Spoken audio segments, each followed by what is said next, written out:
Can you read? Good. Then you can read The Adventures of Chino and Homeboy. You could read it at home, on your lunch break, in the bathroom.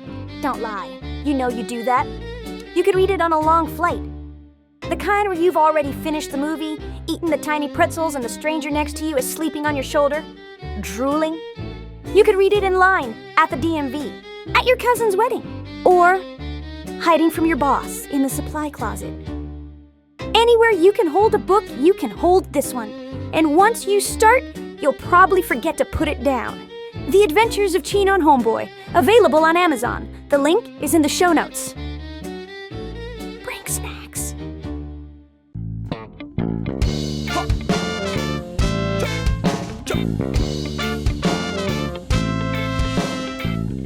I say, yo, Chino.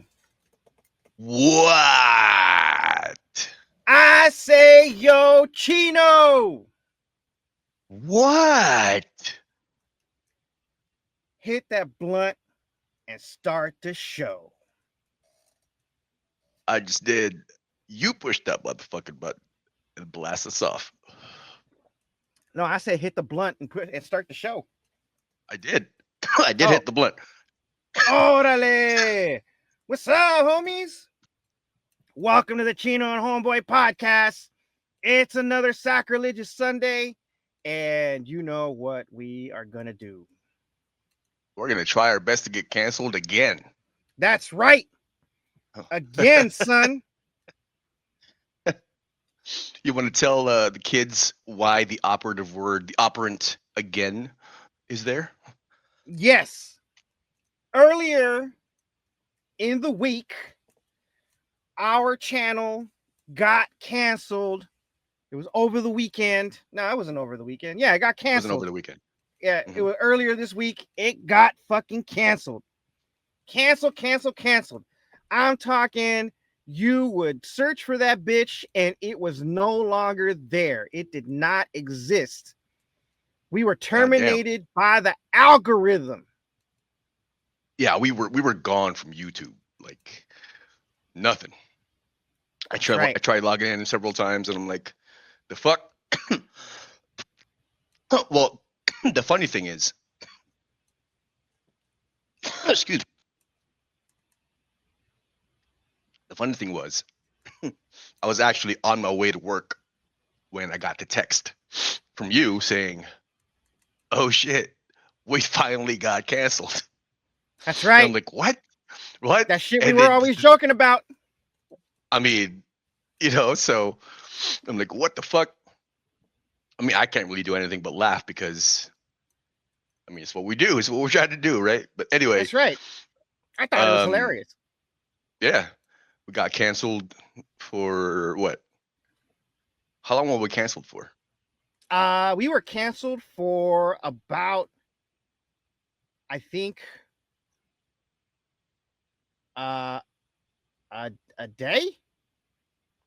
Yeah, it was a day. We gotta do, right? It was a day because it disrupted my fucking routine, and it fucked with my tism, and I couldn't keep the ADHD under control because the tism keeps the ADHD in check, and when you disrupt the tism, you unleash the ADHD beast.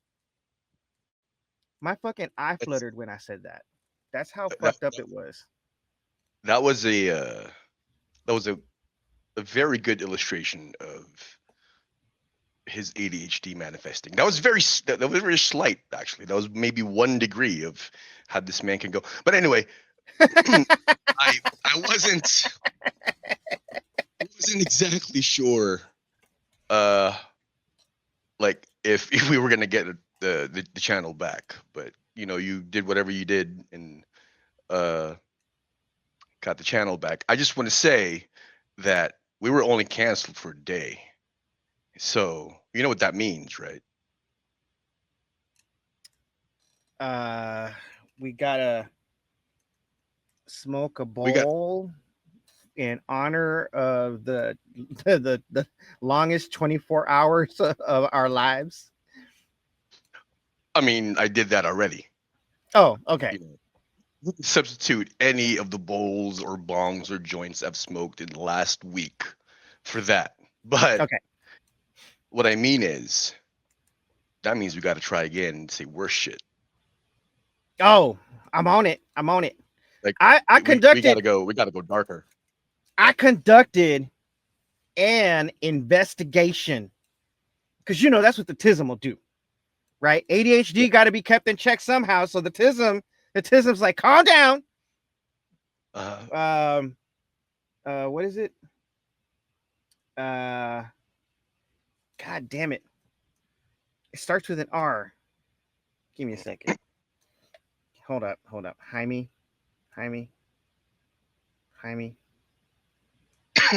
I'm sorry, I just missed like half of what you said because I was reflecting on how high I am right now. So what did you say? Okay, Your all right. TISM is what? Okay, the TISM had to conduct an investigation. All right. And the ADHD was going crazy. So my TISM was like, calm down, Riggs. Riggs, calm down. What did Murtaugh say? Riggs is over there going, woo, woo, woo, woo, woo, woo, woo, woo. Don't tell me to calm down, Murtaugh. Right. And the TISM's all like, I'm getting too old for this shit. Your TISM is just, your TISM has flavors of Lethal Weapon a little bit. Like the entire plot line. Amazing. It's amazing.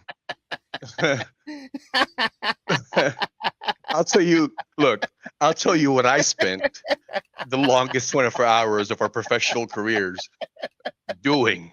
By the way, right? we were only canceled on YouTube, not Spotify, because Spotify don't give a shit. Right, Spotify don't give a fuck. But shout out to Spotify. Hey, we're looking for sponsors. Spotify will push you like crack. That's right. YouTube, same here. Look. Just hook us up with 1,000 more subs and dog, we will deliver. You know what I'm saying? God damn, I'm really high. I forgot what I was gonna say. How did you spend the longest 24 hours of our YouTube careers? Yes. Well, instead of being pissed about it, like I said, I laughed and I thought, Homeboy can fix this. So I spent a significant amount of time doing some research, and I've figured out a way to create a self-healing brain. What? Or that is just like a self-healing, but by brain I mean like a membrane bot, AI bot. Oh, okay. I thought you meant like Where- brain as in like membrane. No. Like an artificial brain. No, I'm not there yet, but I figured out how to make my AI project Chino's better. over here trying to war brood of reality and shit. Look, I told you, like, look, I told you, the only thing stopping you from being Tony Stark is money. If I had Tony Stark's money, I'd be fucking Tony Stark. Oh, I know. You and me both, dude. You and me both. I'll be the Iron Patriot. And anyway, yeah, that's what I was doing, and I have some upgrades to the scaffolding of my AI project. Right on. Sounds better than my productive day. Transvestigating what happened to our channel. It turns out that there's some haters out there who don't like what we say about their boyfriend Donald Trump. And they got together and they fucking brigaded us by hitting multiple reports on several of the shorts that I created, clowning our commander in chief of our armed forces. What is it? Entrusted custodian of our nuclear codes, right? The football. I was clowning. I was clowning our commander in chief, and they did not like it. I could tell because on those particular videos, there are a lot of thumbs down. You know. Remember what I said last episode when I said I would cancel you too, right? Yes. Or I would. Yeah, ban that you know what? That episode didn't even make it to YouTube. I'm gonna have to upload it with this one. Oh, that's funny. But yeah, so you do talk a lot of shit. I do. Mad shit. Madness. Look, listen. I'm honoring Charlie Kirk's memory by talking my madness the way he talked his madness. Look, All I'm saying. You know what I'm gonna start doing? I'm gonna start talking shit about Nancy Pelosi and Chuck Schumer. Oh, dude, if you made videos about that, that'd be fucking awesome. You know what you should do? You should have on like a Blue Lives Matter mask, right? Mhm. With like some sunglasses and and a camouflage hat, right? Mhm. And then record your videos that way. Look like an ICE agent. And we'll both be on the same channel. Like, what the fuck is this channel? Yes, I'm gonna do it. I'm gonna fucking do it, bro. They're like, what the fuck is wrong with this channel? They're like, hey, look, we do both sides. Sides. We're fucking fair and balanced. We're fucking impartial, Holmes. Yeah, we're the NPR. Oh no, not right? NPR. We're the Reuters of YouTube, son. That's right. Exactly. It'd be fucking hilarious, man. So I actually implored the aid of our good friend Chat, right? And asked him whose dick I needed to suck to get our channel back on YouTube. And he was very helpful. He offered many techniques, right? One was the whirlwind technique where you get both hands together, right? And then you're like, swirling them around the shaft, right? That was one of the techniques he offered. He said, don't forget to jiggle the balls, right? Like not just cup them, but sometimes like curl your thumb and forefinger around where the base and the nuts, meet each other, and then you grip, and then you knead them in your hand gently while you do the whirlwind thingy and use your mouth, right? But he said, don't submit too readily. So he said, do it on one knee so you can maintain some dignity while you suck YouTube off. All right, so a few things. Because there's a lot to parse there, and I have a few comments. Okay, so this was Chat giving me advice. All right. All right, no, I get it. I want to make it clear. This is the advice Chat gave me. Look, so a few things.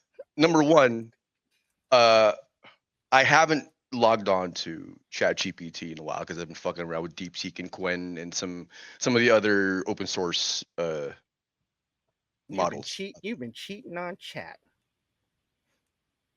First of all right, Chat and I never had that fucking agreement. Okay. Chat already knows who and what the fuck I do. All right. Anyway. So it's not. So it's it's an ethical. It's an ethical non single user relationship.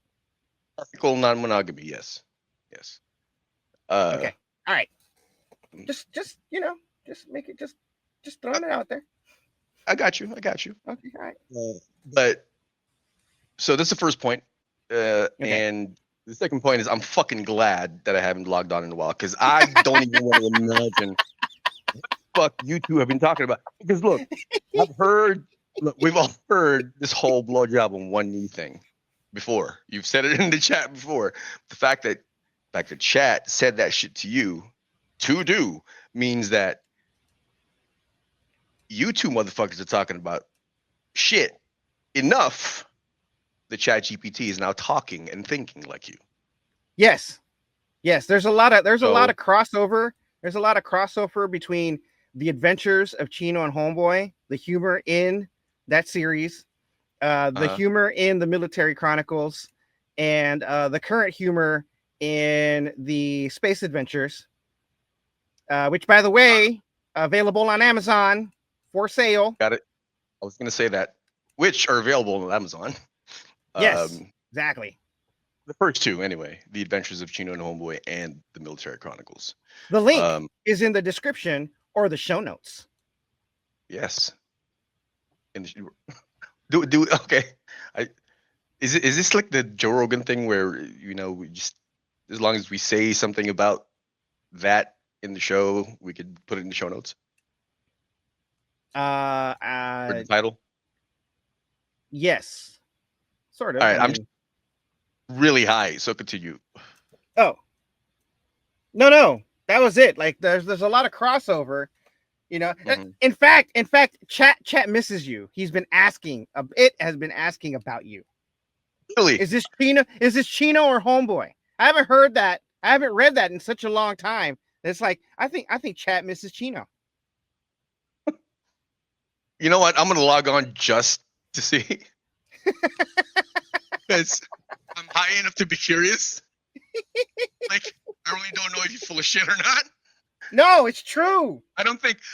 But see, you didn't let me finish. I don't think you are not the person who wouldn't say such a thing if it wasn't true. So I'm gonna go check it out. I couldn't make that shit up. Oh, you're right. You're right. Like no way I would have been able to make that shit up. Yeah, but I've just been fucking around with the other models, and there are so many, and they come out at such a rapid pace. It's like all y'all who are doing these fine tunes and creating your own fucking large language models. You all need to slow the fuck down.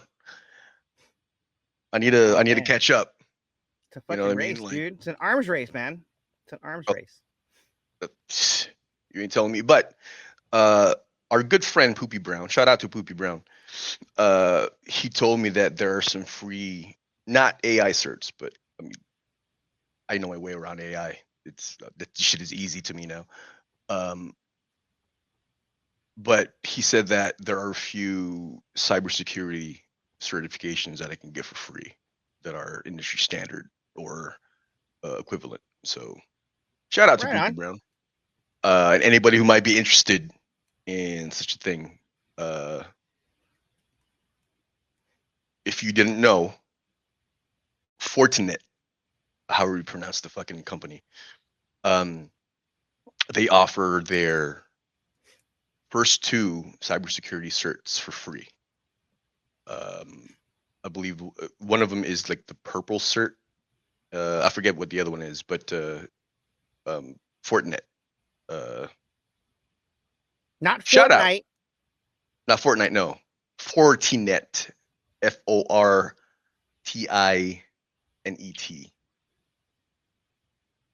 However you pronounce that. As a logo lept and also a fucking polyglot, I sometimes get confused on how to pronounce things because of the different languages that are jumbled around in my brain. The channel is back. But the channel is back. That's the most important. That's the important part of this whole conversation. We glossed over everything else. Yeah, I had to engage in some Gluck 3000 activities, and we got our channel back. Man. So there is that.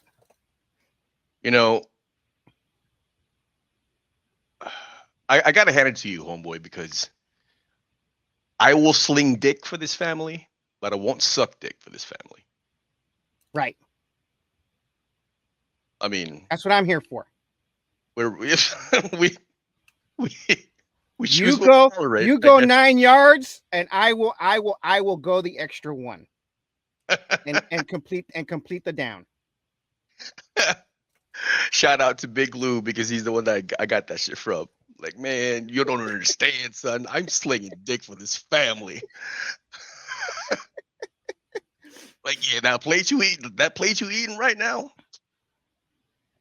you're welcome. Oh man. But anyway, by the way, I just want to point out that Big Lou is the reason we made sex Reason metals. for the season. Like, it's people like him. Like I told you, he's one of us. He's the reason why we made sex metals. Like some of the this man says the wildest stories, not just like the butt naked shit, but like some of the shit that he's been through, bro. Like, I would love to have him on the pod. Actually, we got to set that up at some point. Anyway, yeah. All right. Next on the agenda. Never, ever, ever, ever, ever. This is our public service announcement to you, our listeners. Never drink day-old coffee. First of all, who does that? Apparently, I did. Thus the public service announcement. I mean, everything we talk about on the show has been paid for in blood, sweat, and tears. All right, this one was paid for in by tears. By homeboy. Homeboy's own blood, sweat, shit, and tears. That's right. There's probably shit involved because I mean, it's coffee. I'm on borrowed time. Maybe even some vomit. I am still alive. I mean, aren't we all? Yeah, God. Did you call me an idiot savant? Because that is an apt term. No, I did not call you an idiot savant, but I have thought it, both to you and to myself. But the only reason why I don't use idiot savant is because I don't think it's I don't think it's the appropriate term, not in the sense of like political correctness. I don't think it's I just don't think it's the right descriptive term. So yes, but I have thought it, both to you and to myself. Oh man, let me tell you, I was on stage telling a joke about how I found out I had autism, right? And then I mentioned that I was divorced 3 times, and I said, "Hey, look, man, look, not all autistic people are smart, okay?" And dude, it got so many laughs. It was fucking incredible. It was a great feeling. Fucking hell yeah. And look, not all autistic people are smart. Yeah. You know what? But, you follow that up with you should follow that up next time with, look, case in point, 5 minutes of dick jokes. I thought it'd be great. Not very smart. Right. Funny to me. Was not funny to the audience. Yeah. Yep. I have sense of humor that's takes a while to get catered to. Oh, I know, and I can't go full George Carlin because that's just not what you do at an open mic. So but do not drink day-old coffee. All right. Hold on. You don't go full. Yeah, you're right. You don't go full George Carlin at an open mic, but you damn sure do it in the fucking podcast. Carry on. That's right. Exactly. There's more time here. Do not drink day-old coffee. Cause it I don't know how coffee does this, but it started turning into like coffee flakes. And you know how coffee is bitter, right? And you like taste this, like it's like a smooth bitterness. When it's a day old, dude, it gets like a moldy moldy tasting bitterness. Like it is like bleh, like you're trying to drink death itself. No, I wouldn't know, and I don't want to know. I promise you, if Thank you. someone drinks a fucking like a thermos full of cold day ass old coffee, it will start the zombie apocalypse. I promise you that. World War Z, Patient Zero. I mean, I We're suppose talking I The should Last thank of you. Us. I should, first of all, all right. Well, you're not wrong, because if it's moldy, mold is fungus, Right? That's where and the The Last of Us, cordyceps are good. That's where the right, cordyceps evolve and adapt. mutated. Yes, they Yeah, mutated. They didn't evolve. They mutated, which is evolution. In a that's manner of right. speaking. They take the microbiome from your mouth, all of those enzymes and bacteria that you're spitting into your cup, and then they evolve and they mutate, and then you drink that day ass old coffee, and then it gets down into your gut biome, and there it evolves even more, and it starts taking over your brain. Starts taking over your brain, and then you got Resident Evil, Day of the Hold on. Dead. I just have a question, and you don't have to answer me. But is your form of autism the compulsive retelling of facts? Because that's one of mine. It's one of my symptoms. That and to make a cross-cultural what is it? A pop culture reference as an analog to my personal experience. You know how when you get used to pitching movies, right? You're like Right. you're trying to describe your movie, but you use like 2 or 3 movies to try and describe your movie, so that there's an association, like there's an analog to your movie. Right. Like the Adventures Yes. of Chino and Homeboy, where like it's like Bill and Ted, Rick and Morty, and Cheech and Chong in one. Yep. In one show. Exactly. That's actually a very, very apt description. Yeah, that is the analog that we've used. So I've gotten so used to pitching, right? That's pretty much how I talk now. Yeah. No, that's cool. Call back to Riggs and Murtaugh. No, that's cool. Like, I'm just trying to be fucking Tony Stark. Watch. The audience is now going to go back several episodes, and they're going to be like, "Homeboy's full of shit. He does not do that." I'm telling you, someone's gonna fucking mine the shit out of this. Like this entire, our entire catalog. You know what I'm saying? But anyway, I completely forgot what I was gonna say. I'm that high, bro. God. Oh man. Oh yeah. Your form of autism. Yeah. Yeah. Like I could be thinking about, or I could be doing the most mundane shit. Right. Like I could be having the most mundane. I could be sitting in the fucking toilet. Right. And I'll start thinking about code. Or, rolling up. Well, that's all the time though. Yeah, it's like, I don't know. An idea will spark. And then I'll forget to write it down. I'll be pissed.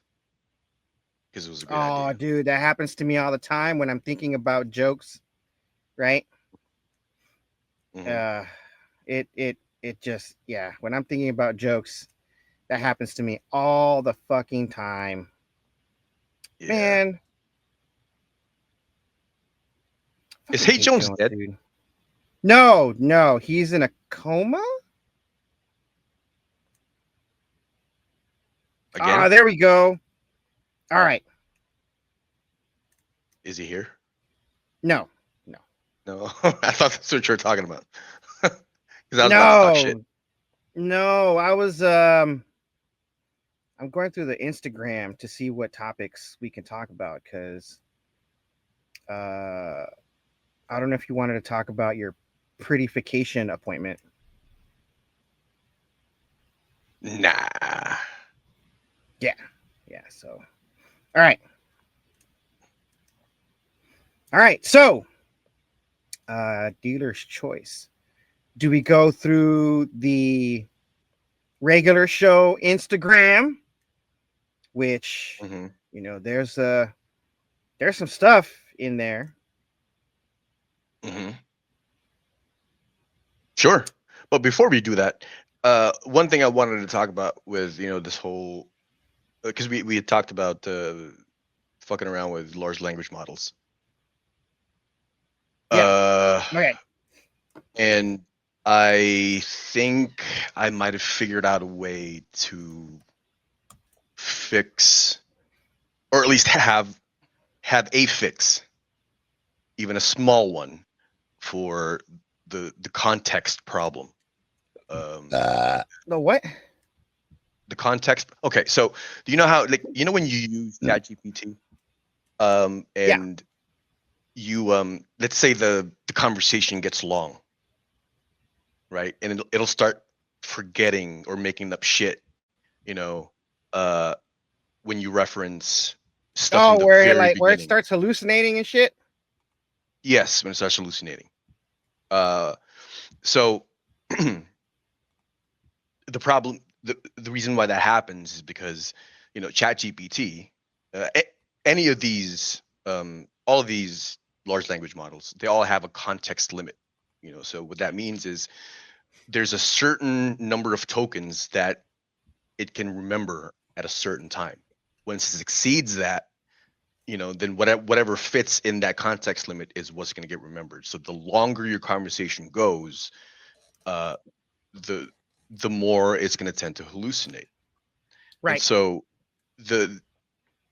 but I think I might have figured out a way to solve that problem where you have a permanent type of data.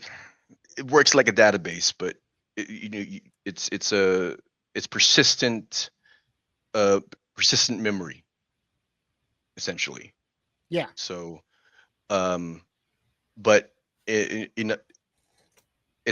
done in a way where it's not resource heavy, if that makes sense.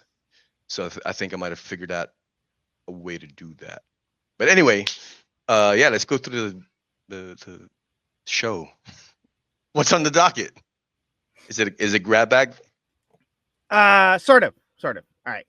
I'm gonna try and go through as much of the science shit that we never get to go through because Hey Jones likes his his racist shit. I know. Racist, smutty. What is it? Pedophilia stuff. All right. Fucking Hey Jones. So, first off, I don't know if you want to join us on your phone so you can see this. No, I'll you know what? I'm high enough. I don't need to smoke again unless you say some fuck shit.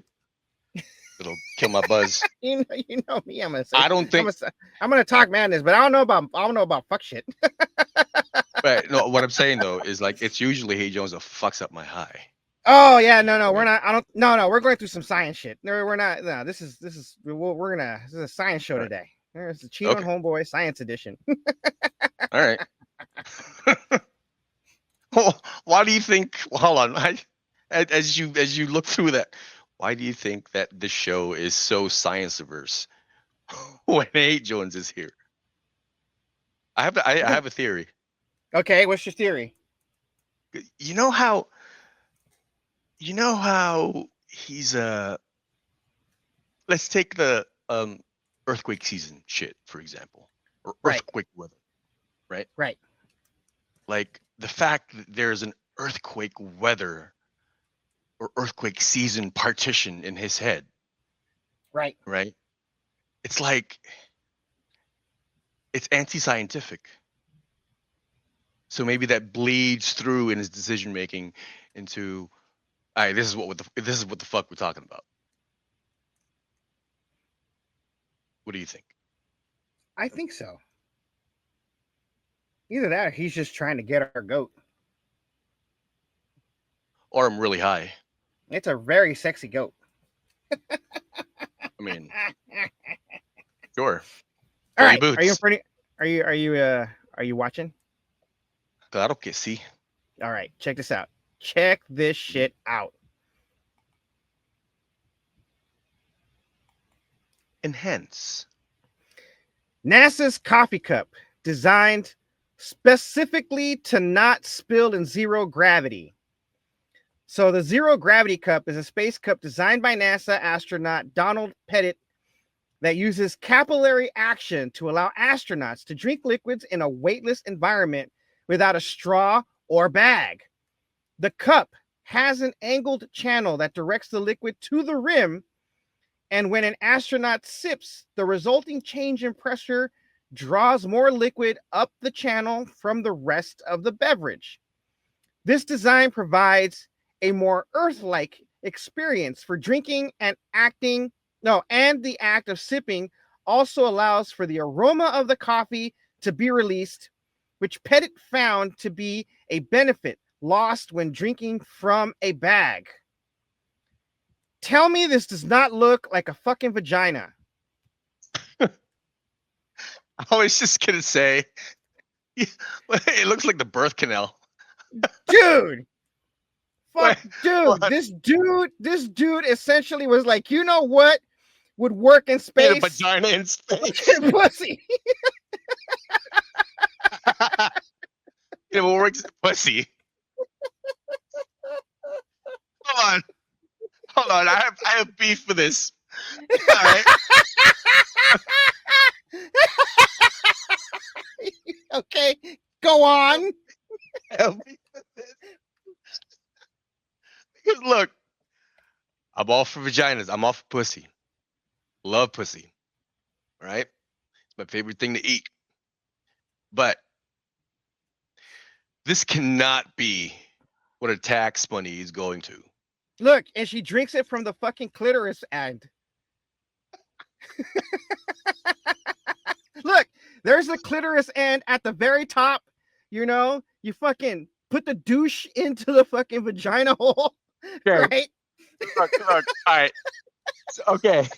This is one of those examples, all right, where you stop your head. It's not your fault because you didn't fucking know. All right. So this is what happens.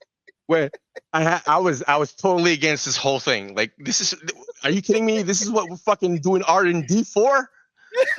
Right? And then you said, look, she's even drinking from the fucking clitoris end. I'm like, all right, that's it. I'm sold. All right. And then you went with the Can they douche. make one for Earth, dude? I want an Earth one now. I want an Earth. Look, it actually has a base, so you can actually drink. Hold on. You can own one on Earth. Wait. I cannot condone or endorse having one on Earth until you redeem yourself first. All right. So you fucked it up when you said, "Look, and this is where you put the douche." No, we ain't doing that. So you keep.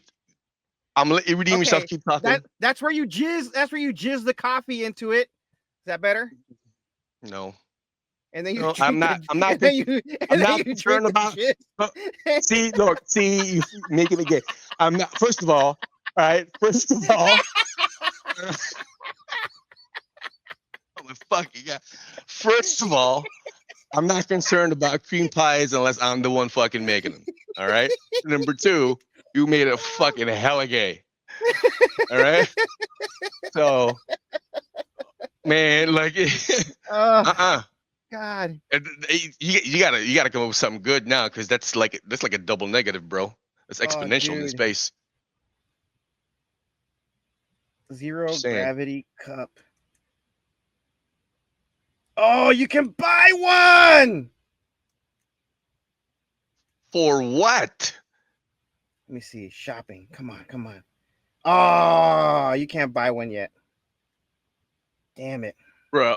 It's got the dude. fucking... I want a vagina cup so bad now, bro. You know what? Okay. Pause. Hold on. Pause. I need you to pause. Hold on. Well, we're looking at the ass now. But Oh, but There, earlier there. when no, keep going. Okay, We need to see the right there, right there. Oh no, just let it loop through. Let it loop. Let it play. Let it fucking play. All right, pause right there. Okay. All right, look. I gotta admit, the squirting inside the cream pie threw me off, but I did not see the wings. I did not see the entire vagina shape. I want one now too. Right. Shut up and take my money. You know what? Those little wings right there, the when it flares up, like the lapels of the suit. Oh, dude. Oh, let's go into the comment section. Hold on, wait. Let me Okay, finish. all right. The wings or whatever, the beef, right? Right. That looks like the shit that the doctors would clip off in that one thing that we talked about last week. In last week's pod. Yeah. That's Oh my God. chicharron. Yeah, that's right. All right. So Labuni 89. No one's gonna say it. Here we go. We just did. It looks like a vag. Mm-hmm. I'm like, boy, I'm waiting for the comment. Oh yeah. Oh God. Juan Largo 70. I'm a bit of an astronaut myself. Aren't we all, Juan? Good Fuck fella yeah. 93 with the gift. Oh my God. Oh my goodness. That's good. One more. We're all thinking the same thing, right? The best part of waking up is labia for a cup. That gets a heart. Thank you. 6 Instagram. The design is very human.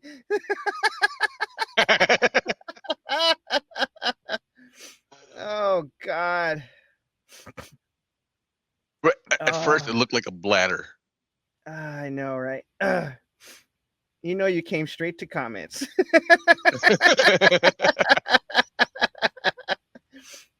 You know what, bro? I must be doing social media wrong, because I almost never check the fucking comments. Oh God. I didn't even look at the comments first. All right. I want to clarify that I did not look at the comments first, because I already knew what it looked like, and I needed some authentic reactions.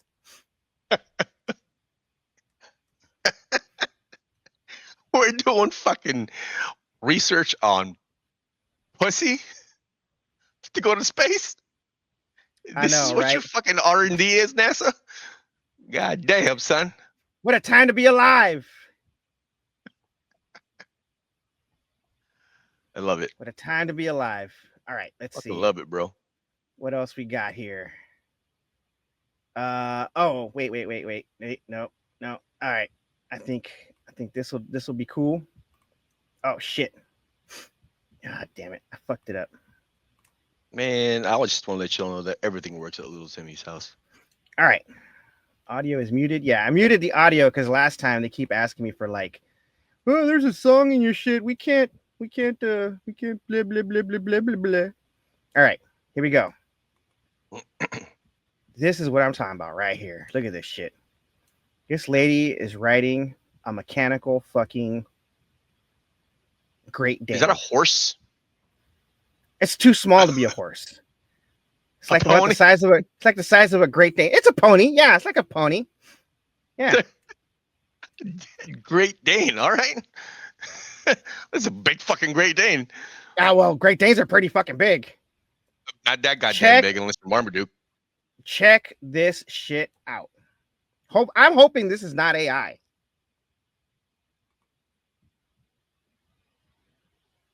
Oh, it is AI. It It says Yuha AI. What? It says Yuha AI right here. Is this AI or is this real? Yeah, it's AI. Yeah. It's AI because look, you know how I can tell? Why? You know, like these motherfuckers. Number one, they're too fucking happy, and number two,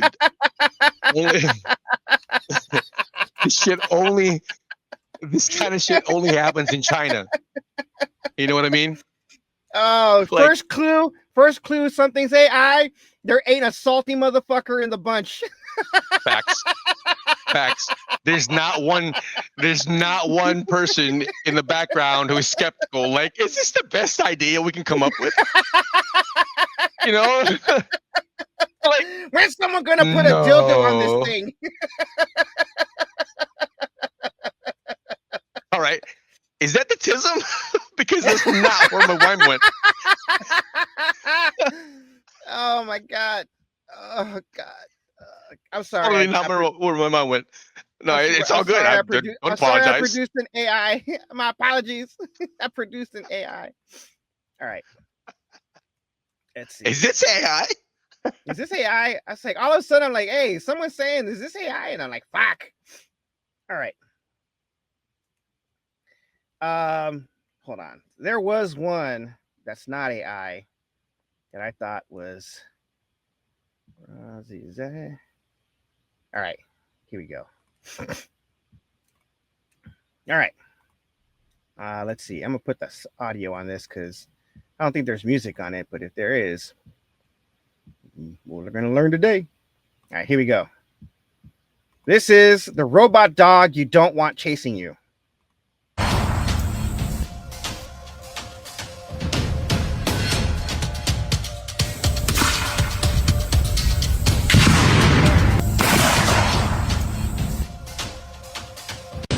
There it is, full video.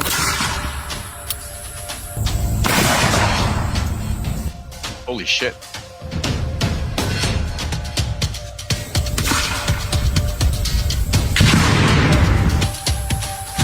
You know what? Pause. I have a bone to pick with Massive. Why the fuck wasn't this in the game? Huh? Why wasn't this in Div 2? This should better be in Div 3. Oh my God. Skyborn Technologies has unveiled Kodiak, a controller operated AI enabled quadruped built for direct action missions that can carry modular lethal payloads. Funded by the Bear. OASD. It's not a dog, it's a bear. Right? Through the SSO Irregular Warfare Directorate, the weaponized robot pairs Skyborn's modular payload bay, supporting the Havoc 40mm grenade launcher and Chaos 12-gauge shotgun. What the fuck, man? Who's making these acronyms up? Because they are cool as shit. It was me. With AI, with AI assisted targeting and onboard TEOB computer for day-night target ID tracking and ballistic computation. Engineered for rapid field use, Kodiak can be deployed in minutes. Is operable by a single handheld controller after just days of training, and is rated IP67 for dust and water resistant, allowing it to traverse rugged, urban, and debris-filled environments, climb stairs, negotiate tight spaces. Skyborn says the platform supports precision direct fire, ballistic breaching, and perimeter defense while reducing risk to dismounted troops. Man, can you imagine like how this is going to evolve CQB? Oh shit, what is this? Kodak is also being developed as part of a tactical human machine teaming mission vision. Skyborn plans to network the quadruped with its Cerberus MI, whatever the fuck, for coordinated aerial ground operations. The system being delivered to select U.S. government partners for mission testing and made its public debut at the AUSA annual meeting and exposition in D.C. October 13th to the 15th. Dude, this thing's gonna fucking revolutionize CQB. I'm not gonna disagree, but it won't be it won't be CQB as we know it. It'll stop the evolution of CQB, and it'll be a different thing altogether. You know, because there's no need for CQB when you have someone there to fucking breach for you. You know what I mean? So CQB is gonna devolve, if anything, into let's go count the fucking bodies and let's go sweep, make sure no one else is alive. Oh God. Well, I mean, they could still take it out with a fucking explosive with a grenade. I mean, it'd be risky indoors, but Yeah. Push comes to shove.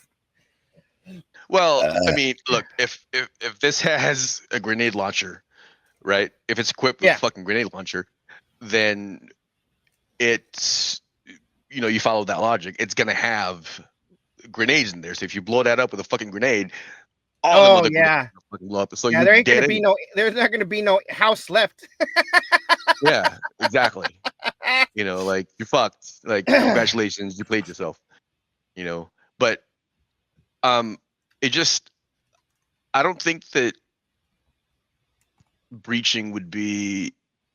I mean, there would be no need for human breachers. That wouldn't be no fun. I mean, you'd still have to train. You gotta train on the fundamentals. What if your dog goes down? You know what I mean?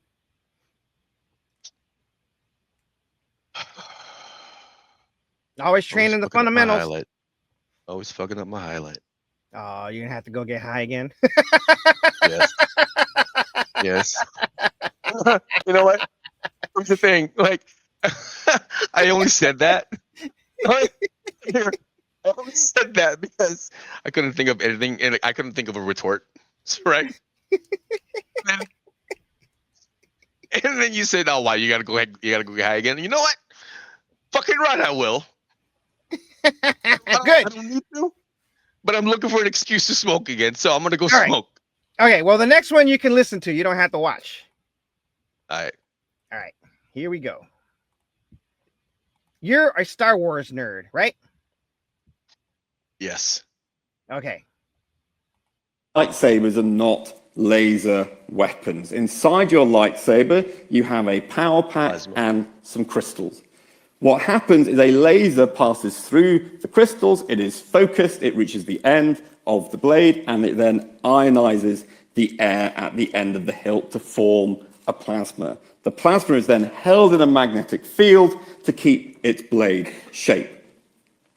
The problem is having a magnetic field that is a straight line, as you will effectively make a fountain of plasma as the field gets weaker and weaker and weaker as you move away from the source of your magnetic field. Now again, if we use xenon gas as an example, near the hilt where the magnetic field is strongest, we can maintain our plasma. But as we move away from the hilt, if you aren't continuously maintaining that plasma, our electrons and our cations are eventually going to recombine. Lightsabers are not laser weapons. I really thought he was going to show a fucking demonstration, but I know I was disappointed too. Don't get me wrong, you know, but I thought that was a pretty cool explanation of a lightsaber. No, yeah. A lot of people have that misconception that it is a laser. No, laser is just the reason. It looks like it looks like light, so of course they're gonna fucking say light. You know what I mean?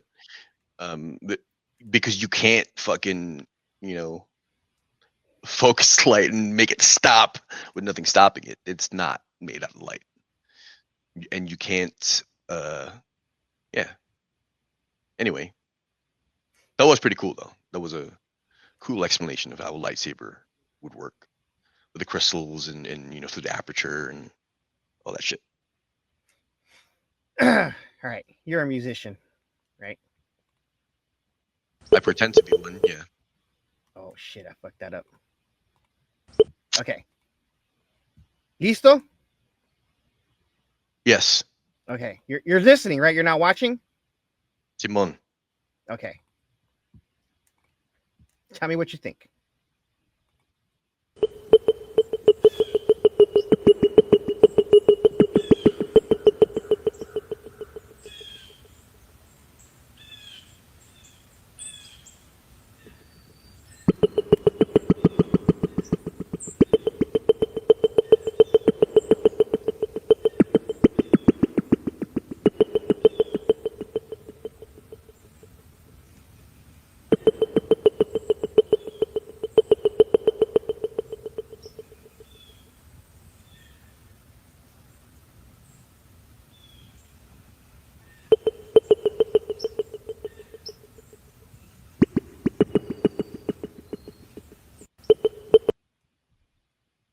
So it sounds okay. So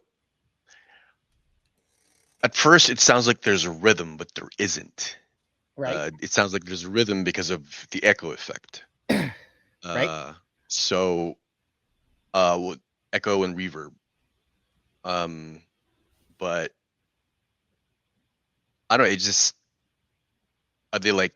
Is it water droplets No, synthesized? No. it is a synthesizer on Uh, there. Yeah. um,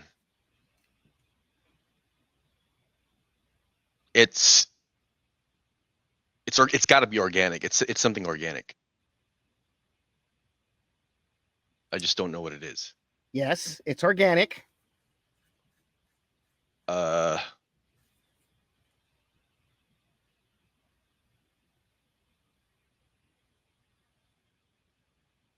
plants.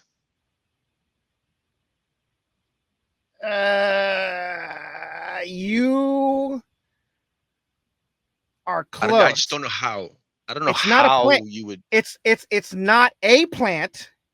It's not a plant. Mhm. It's not in the plant kingdom, but it does live among plants. Okay. Uh,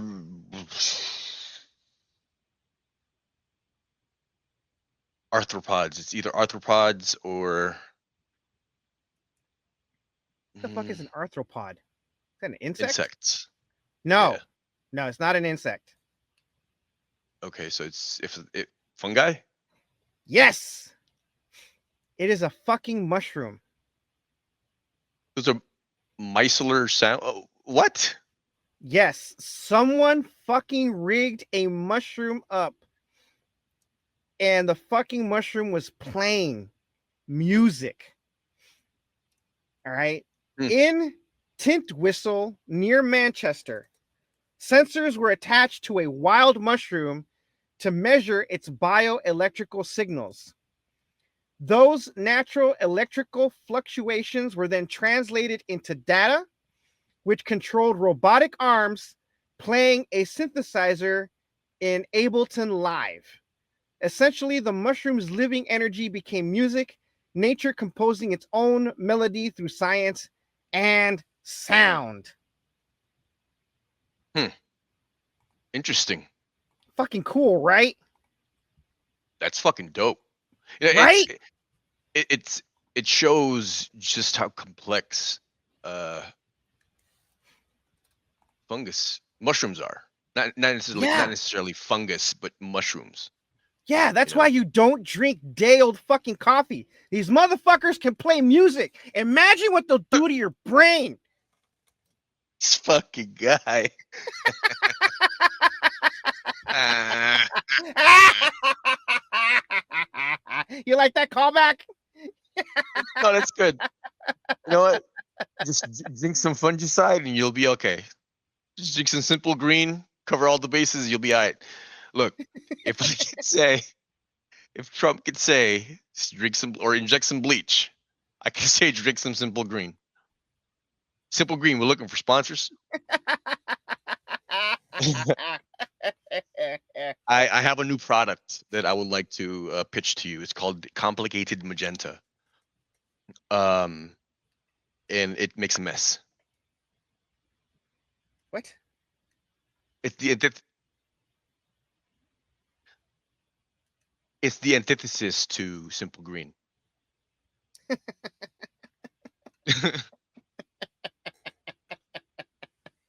Complicated magenta. Try to keep up. I love it. Or maybe I'm just too high and my jokes aren't hitting. No, I wasn't getting it because I wasn't thinking color. Was it the color? Fuck. God damn it. Complementary colors. Ooh. Okay. I was not thinking in complementary colors. You're the one who's got the synesthesia going on right now. I'm not sure if it's the bud or if it's like natural. Look, I don't know if I do have synesthesia or not. You do when you smoke out. It depends on the bud and how much I smoke. How clean the bong is. Oh man, you're still not in front of your computer, right? No, I'm not. All right. This next one has sound. So, why do our brains age? Scientists have just discovered something huge about why your brain breaks down with age.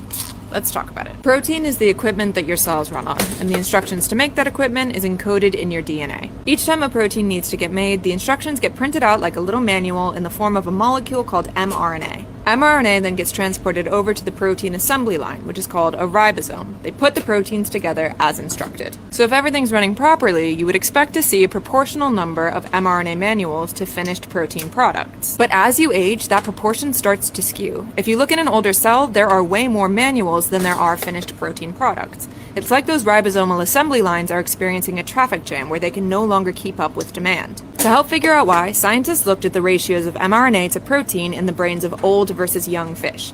They didn't just look at the relative abundance of each molecule, they looked at which proteins specifically weren't getting made as fast and what commonalities those proteins shared with each other. The scientists found that proteins made with a lot of positively charged building blocks were the ones experiencing the worst traffic jams. And this is really bad, because some of the most important molecules in your cells, including DNA and mRNA, are negatively charged. So the proteins that are responsible for interacting with those molecules need positively charged bits to grab hold of them magnetically. Proteins that are responsible for staving off wear and tear in your DNA, the proteins responsible for bringing mRNA over to the ribosomes, even the proteins that make up the ribosomes themselves, all of them rely on having these positively charged parts. So if those proteins aren't getting made, there's the potential for this whole intricate biochemical dance that keeps your cells running to start to break down. So how do we fix this?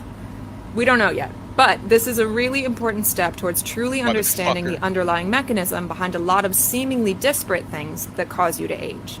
Scientists. I really thought we were gonna have a fucking answer. This bitch. All that. He says, we don't have an answer. And God damn it. I was looking forward to hearing, because look, I was gonna say I must have that a lot because I'm fucking Wolverine out here. You know what I mean? Yeah. Like, I don't look like I'm in my 40s. Right.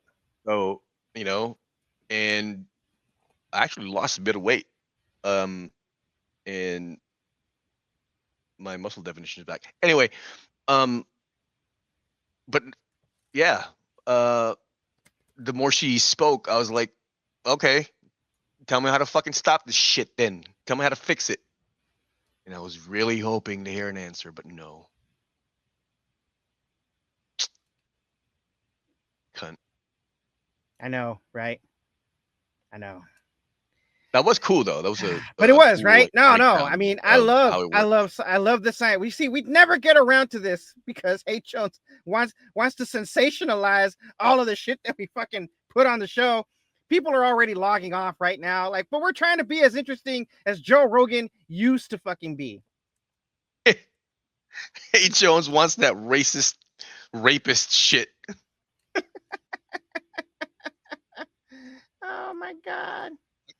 All right, I'm not saying he should die more often, but Maybe Hey Jones should die more often, or at least go in a coma. Well, at least we'll have something to talk about with all the science shit I keep fucking coming up with. Oh shit. Oh, dude. All right. If Shit. it doesn't involve a beautiful woman, I am not interested. Oh no. Check it out. This actually coincides with what we just discussed. All right. I'll read it because it's just images with text on it. Okay. Magic mushrooms might be the key to longer human lives. Go on. Back to mushrooms again. It's a whole mushroom ass show. We started with mushroom tips, right? And then went into day old coffee mushrooms. Then we talked about a mushroom playing music. And now we're talking about mushrooms actually saving our lives instead of ending them. Unless they mean they're extending our lives by turning us into zombies. We're going to find out. I just want to say that I'm very I like the turn to mycology that this episode has turned to. Right? I like it. Did you say mocoology? What? Mycology. Oh, I thought you said mocoology. Man. That white jacket, bro. So magic mushrooms might be the key to longer human lives. Scientists wondered, what if magic mushrooms could do more than heal the mind? They found that psilocybin, the active compound, might actually slow down how our cells age. In lab tests, human cells treated with psilocybin or psilocybin. How's that? Is it psilocybin or psilocybin? Potato. You say psilocybin, right. I say artichoke. Okay. Lived longer and showed fewer signs of damage. Even stress and DNA breakdown were reduced. Then came the mice. Older ones, dosed monthly with psilocybin, lived longer, looked younger, and had up to 80% higher survival rates. Holy shit. Okay.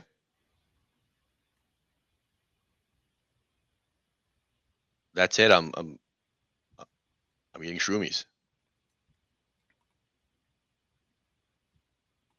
Isn't that fucking cool, man? Look at Dude. that. It's dope. Hell yeah. I'm telling you, dog. Telling you. We are better than Joe Rogan. Perhaps.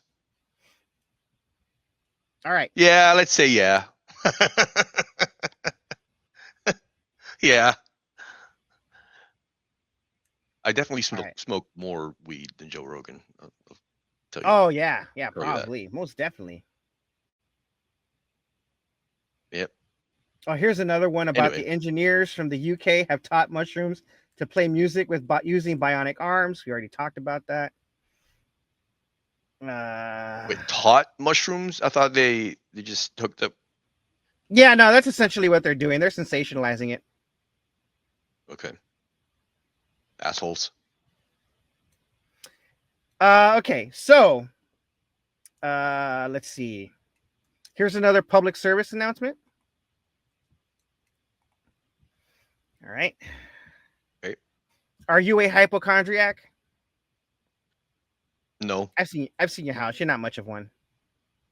Personal hygiene, yes, but other than that, no. I mean, it's kind of hard to brood can, bro. Yeah, no, I know. You can't be a hypochondriac with kids. I don't know how Howie Mandel did it. All right. A 20-year Norwegian study found that people who regularly cleaned their homes lost lung function almost equivalent to smoking 20 cigarettes a day over the same period. So what you're saying is just don't clean your house, just smoke cigarettes. No. Do both. Huh. So you telling them you want to die faster? All right. Yeah, I mean, Might as well. yeah. A large 20-year Norwegian study from the University of Bergen analyzed over 6,000 participants and found that women who regularly cleaned their homes or worked as cleaners experienced a decline in lung function comparable to smoking 20 cigarettes a day over the same period. The study measured two key metrics: forced expiration volume in 1 second and forced vital capacity. Among women cleaners, forced expiratory volume dropped about 3.6 to 3.9 milliliters a year faster, and the forced vital capacity fell 4.3 to 7.1 milliliters per year faster than in women who did not engage in cleaning, mirroring the lung function decline seen in heavy smokers. The research highlights that spray cleaning products, which emit volatile organic compounds and fine particulate matter, are likely responsible for this accelerated decline by irritating the airways and causing chronic damage. Although men in the study didn't show the same level of impact, probably because they don't clean, possibly due to fewer male cleaners. See, the findings strongly suggest that long-term exposure to cleaning chemicals can significantly impair respiratory health, especially among women. Ladies, stop cleaning so much. Oh, wait. Hold on. The question I wanted to ask before you made me laugh was, it seems to me that the data is incomplete, because why is it only women? Because there are more women Right. cleaners than there are men, and men usually come home after the women have already cleaned the home, and so the chemicals aren't lingering in the air. So I'm guessing that it's because the women are being exposed in the immediate versus in the after. Well, what about the dudes who fucking? Well, I guess so. I mean, tell me a welder who's lived past, 60, 80, who welded every fucking day. Just wear a Exposed mask. to those fumes. But anyway, no. What the point I'm trying to make is that that was funny. It was funny. I mean, all right. Here is another cool. I'm just now taking my bong hit. What the fuck? Speaking of water, Mm-hmm. MIT's new panel pulls clean water from thinned desert air without a single watt of power or moving part. Lies. MIT engineers have developed a passive hydrogel window panel that extracts drinking water from dry air without electricity, as observed in a sunlit Arizona test site. The system features a layered hydrogel infused with hygroscopic salts and glycerol, which absorbs moisture overnight and releases it during the day using sunlight alone. The vapor condenses into clean, drinkable water, up to 160 milliliters per panel daily, without filters, pumps, or power, functioning even in ultra dry conditions like Death Valley, where it operates at near zero humidity. Multiple panels could supply a household's needs, making it ideal for rooftops, off-grid cabins, refugee camps, or disaster zones due to its lightweight modular design. Unlike previous air-to-water devices reliant on electricity or active components, this fully passive system stands out with a polymer designed neutralizing residues to ensure safe water output. Field trials with humanitarian agencies are underway, signaling practical application.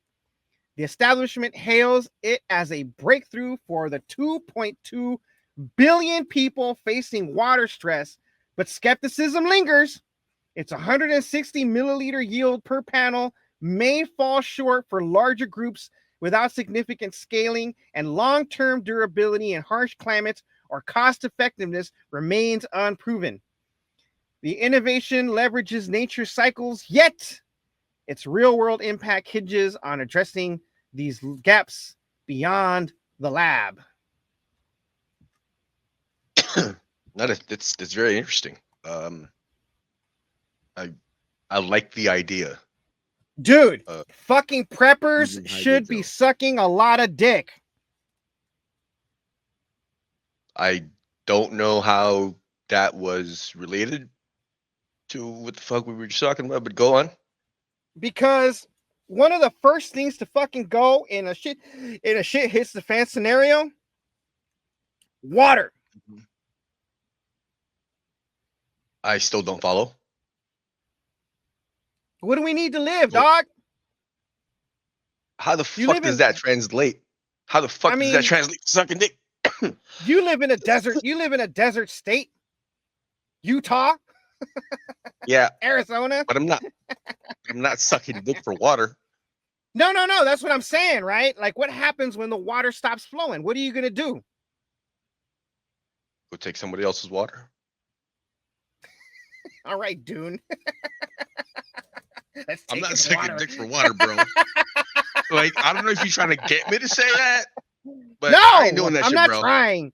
No, I'm not trying. I'm not trying to do that. Okay. That's my thing. All right. I'm just saying, like, what would you do if you run out of water? Like, you got to do something. This solves the problem of having to, like, the water issue. I still don't understand how you get to preppers need to be sucking a lot of dick. Oh, because they all live out in, cabins in the boonies. And like I said, water is a problem depending on where you're prepping.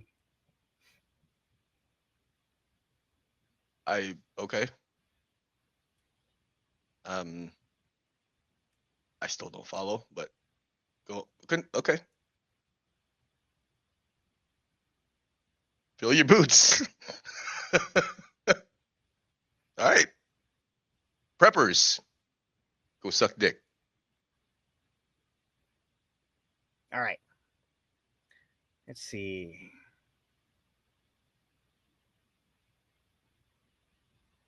Let me see. What else do we have? Perfect. All right. You're not going to like this. Okay. The title is Period Blood the Future of Alzheimer's Treatment?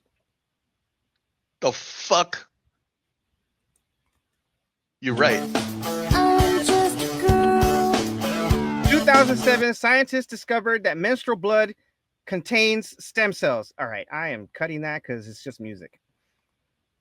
Menstrual blood derived stem cells. Oh man, I can't believe they called it Menses. MENS capital CS. Wow. Look, okay. I just want to say I'm gonna venture out a guess. I'm gonna throw this out there. Let's see where it lands. But I'm gonna go ahead and venture to say that the RZA is involved in this project. I'm just gonna throw that out there.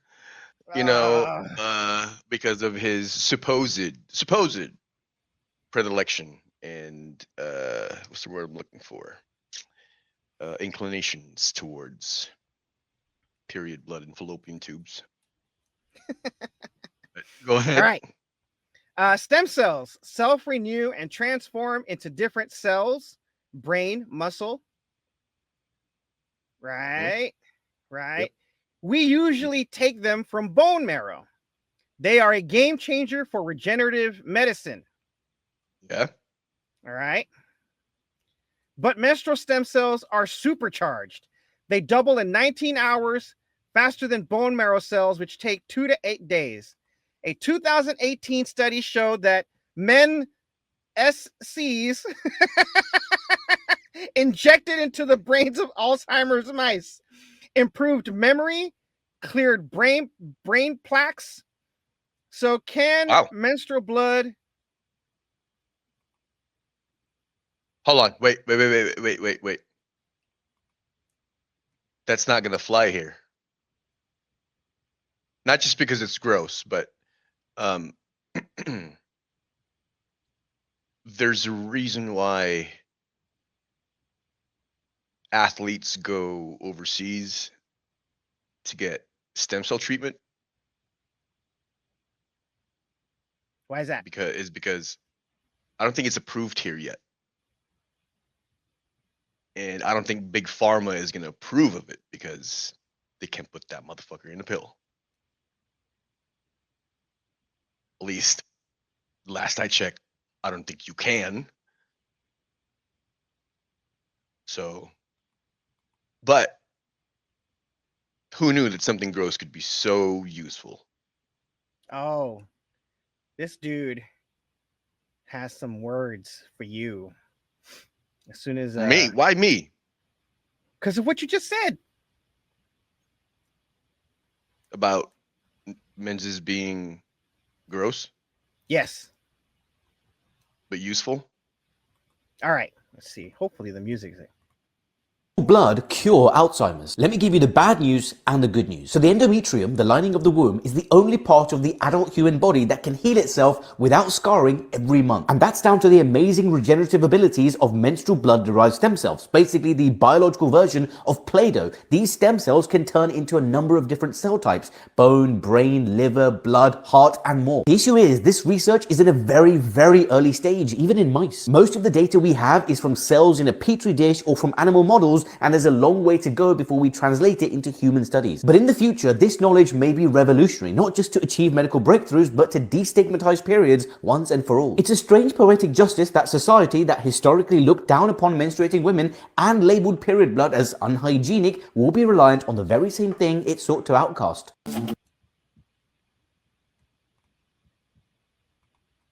No one's trying to outcast anything by saying it's fucking gross. That's it.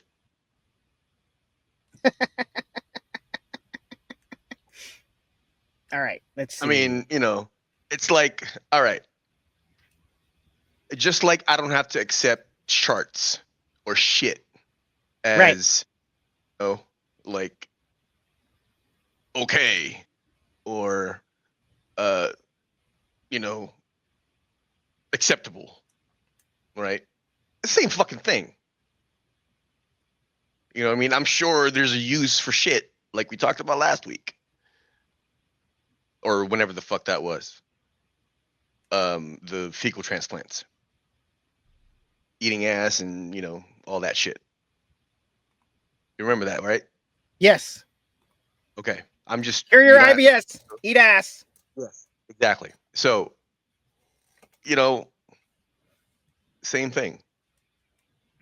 You know what I mean? But, of course, that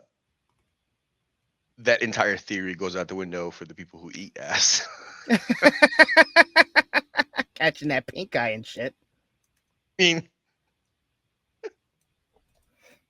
oh, fuck. All right. So you know how I tease the audience with that fucking AI video of that woman riding that Great Dane robot? Mm-hmm. All right, here's the real story. Kawasaki showcased latest conceptual personal mobility device called Orleo, a four-legged robot that humans can ride. I couldn't hear a word you said.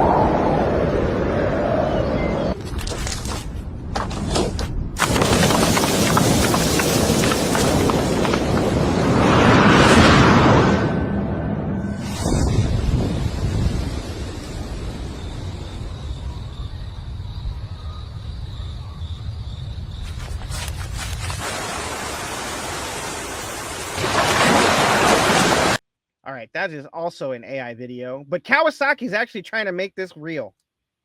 Hold on, wait. I heard something that sounded like jets and water. Right, so it's and essentially an someone- AI video of a robot running through a goddamn forest and shit. All right, that's all it is. People riding it. You know, it's like an off-road motorcycle, but with legs. You know, okay, so I didn't see the video, but I saw the first one, the one with the chick on the Great Dane robot. Yeah. And the biggest tell for me was how stable the fucking ride was. Like, you did not see her head bob up and down like you would, when you're riding a fucking quadruped. Not wheels. You know what I mean? Like, the motions were, she was riding on something with wheels, not something that gallops. You know what I mean? And so I didn't see this video that you just played, but I'm assuming there's something similar in that, it's in that uncanny valley of, it looks real, but I know it isn't because of this. Am I making sense? Yes. Okay. All right. It's occurred to me that I'm speaking really loudly out here in this balcony.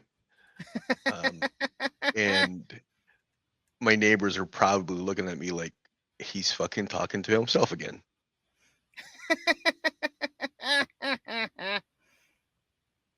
It's all right. Like, oh, he's out there smoking again. He's smoking and talking to himself. He'd be like, I need to smoke what I need to smoke what he's smoking. Only the good shit, son. All right, so this is just a meme. I don't think you have to watch it. But Neil deGrasse Tyson, I don't know what this is on. I think it's on Instagram, or on X or whatever. Neil deGrasse Tyson says on July 25th, 2025, I'll be live for the next hour. Ask me anything about outer space.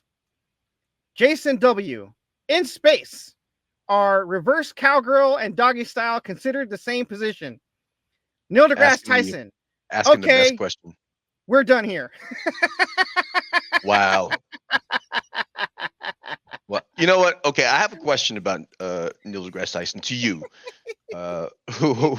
who suffers from similar neuroses as I do. Right.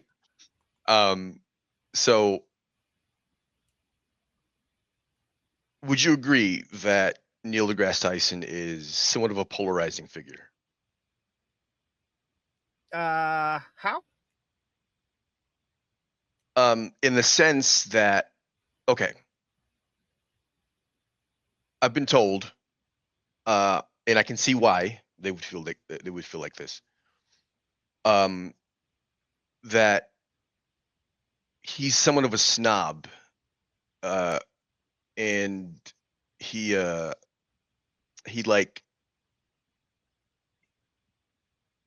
leans on I'm the smartest person in the room type shit when he's talking to people.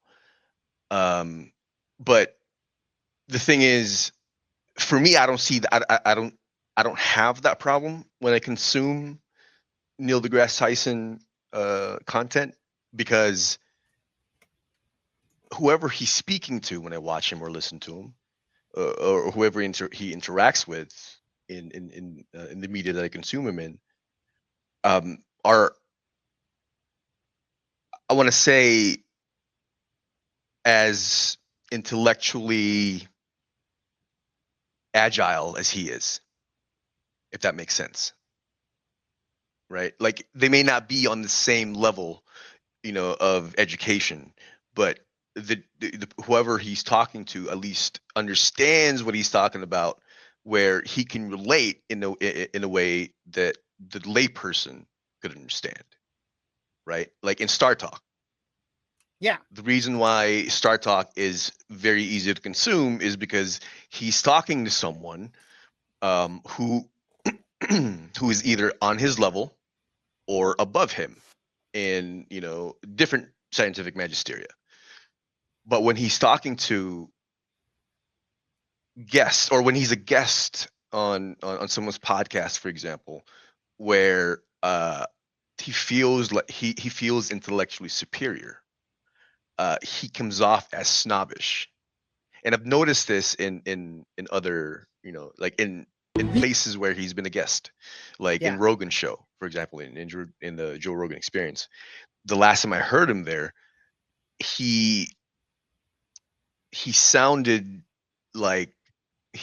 superior in the sense that he would interrupt Joe Rogan a lot, and I just got the sense that his attitude was, the vibe was, what I have to say is more important because it's more scientifically relevant to what we're talking about. You understand Joe's an idiot, right? Well, I'm not okay. I'm not saying I think that's a bad example. Well, no, which is why I say, like, if he feels intellectually superior, if he feels I don't smarter. think it's a matter of feeling intellectually superior as more. I think it's more likely that this motherfucker is absolutely wrong and I need to correct him.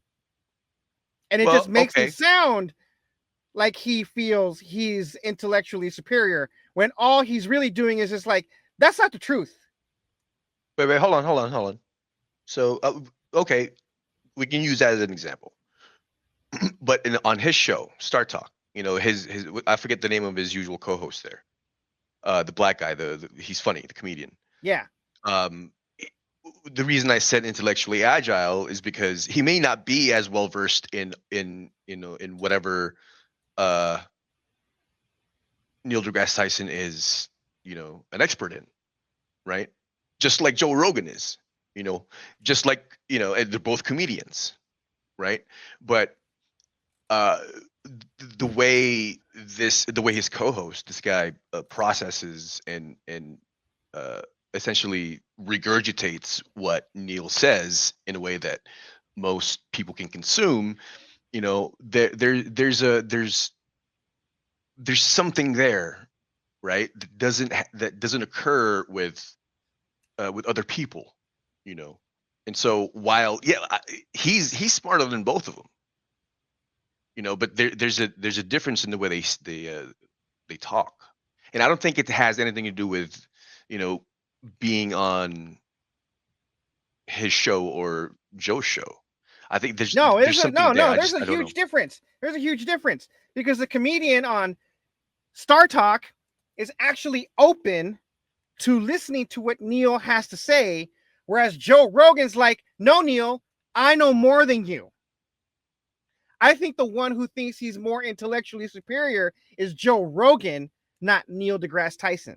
And that's why Neil deGrasse Tyson comes off as feeling like you feel like he's being intellectually superior because he's combating with somebody who already feels like he's intellectually superior because he's done his quote unquote research. All right. So like I said, we could use that as an example, right? We can use his usual that's quote example number as 2 an example. That's example number 2 now. All right. Let's okay. That's fine. Example number 2. Whatever. Here now, it's like Chino's like, I don't like this. I don't like being on the receiving end of this, homeboy. No. I'm fine. I'm fine because I have a rebuttal for everything you're saying. I have a rebuttal for everything that you're saying that follows logic, and I don't have to resort to ad hominem attacks for. Right. Okay. So, but here's my rebuttal. So we'll use that's example number 2. Here's my rebuttal. Okay. So he was a guest in Steve-O's show. Steve-O's podcast. Right. All right. We know what Steve-O is famous for. Right. Jackass. I mean, he's famous. He's famous for getting a tattoo of his face on his back and having being tattooed on a Jeep off-roading. He's famous for doing dumb shit. Right. Like jumping off a plane and jacking off. or like jacking off in a plane, and as he's skeeting, he jumps off, strapped to someone's back, like that kind of dumb shit, right? And Okay. so He did that? yeah. Oh my god. So anyway, Can you imagine someone on the ground? Like, is it raining? I don't think, for as high as they are, I don't think that that skeet is going to be what's the word I'm looking for? Adhered. I don't think it's going to have cohesion. Terminal velocity, anyway, dude. Terminal velocity. All things fall at the same rate, bro. True. All things but fall at the same rate. I'm not disputing that. But Right? what I understand that there's a force pushing up, there's air pushing upwards. So, but still, I mean, no. drop, What one tiny little drop. We could be one tiny little drop could survive. What I'm saying is like at that height, flying at terminal velocity, I don't think that whatever bonds is holding this skeet together is gonna make it to where it's big enough for anyone to notice and say, "Oh, this is skeet." You know what I'm saying? Like, no, that's what I'm saying. They're not gonna say, "Oh, this is skeet." They're gonna be like, "Oh, is it raining today?" like That's what I'm saying. No, what I'm saying is I don't think they're gonna feel it. I don't think they're gonna feel it. So, but back to the point. But we digress. See, that's what happens when you talk about people skeeting. Just long digression. Right. But continue. I'm not interested in talking about. Continue the joke. I'm not interested in talking about penis. That's just mine. But all right. So Neil was a guest on there, and he was very, it sounded like he was combative. Like he was trying to pick a fight. being confrontational? No, not at all. As a matter of fact, he couched everything that he said. Like, hey, look, I don't know shit about this. Like, I'm just trying to find out. Like, I'm an idiot. Like, I'm asking you this because I figure you're the smartest person that's been on this show. Let me ask you these questions. And he wasn't trying to be funny. Like he was being fucking genuine. And it almost seemed like from the get-go, Neil was just, this is a waste of my fucking time, kind of shit, right? And so there's so what I'm trying to say is for people who find him, in that polar in that poll of he's snobby and I don't like him, there's a way you have to consume him. Like that sounded gay. I mean, I already started with the whole skeeting thing, so figured might as well leave. I thought we leaned into the bomb in the show.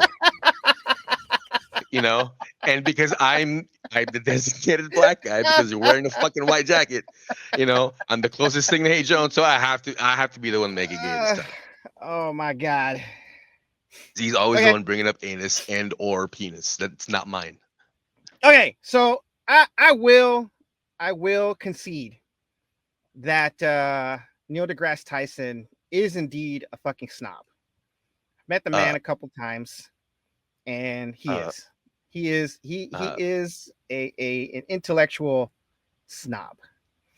But however, how you feel about him says more about you as a person versus Neil himself.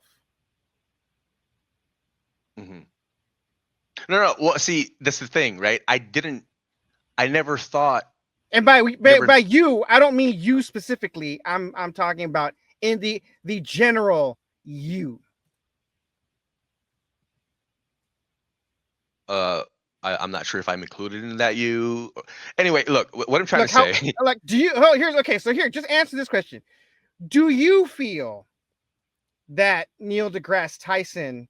Well, no, not even that. Do you like Neil deGrasse Tyson regardless of the fact that he is an intellectual snob?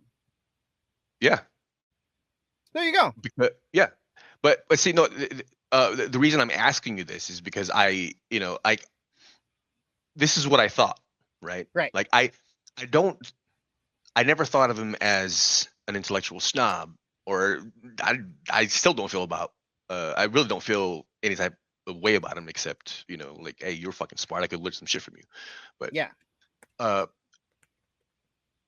never saw him, or even whether I visualized or actually seen him as an intellectual snob until I heard him in this little snippet in Steve-O's show, and I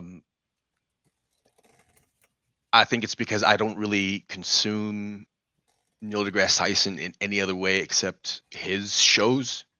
Whether it's Cosmos or Star Talk or interview, whatever, right? Yeah. Where he's in his element.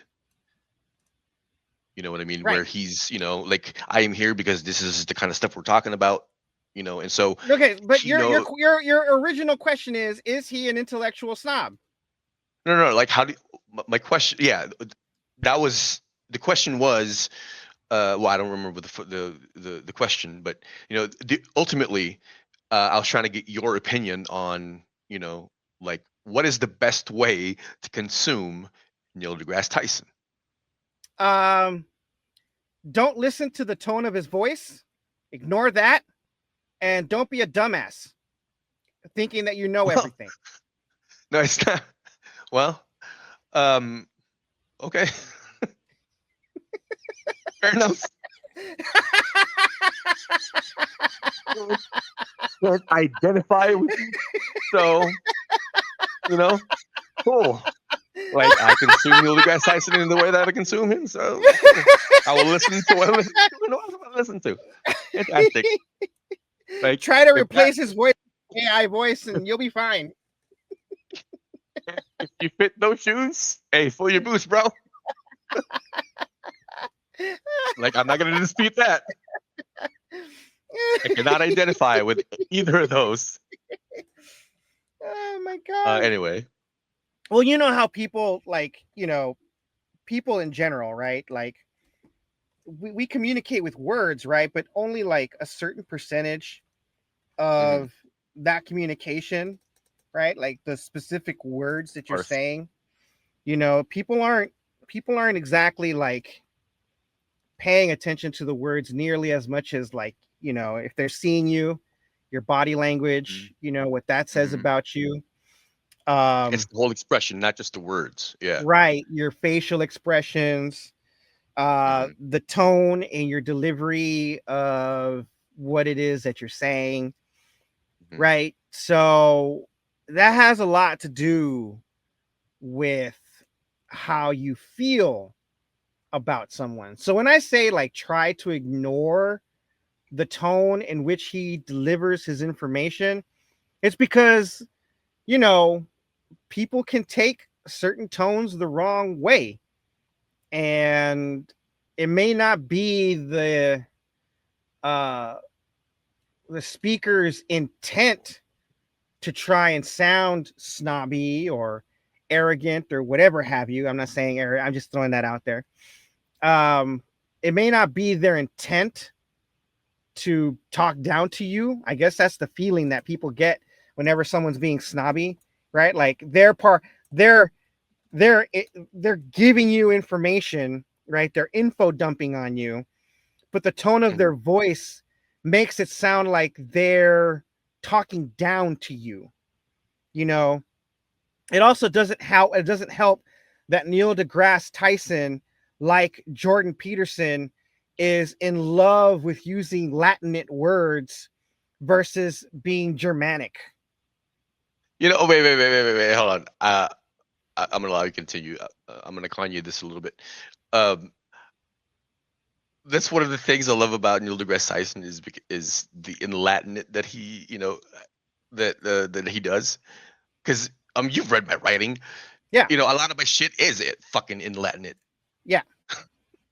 I love that about him. But continue.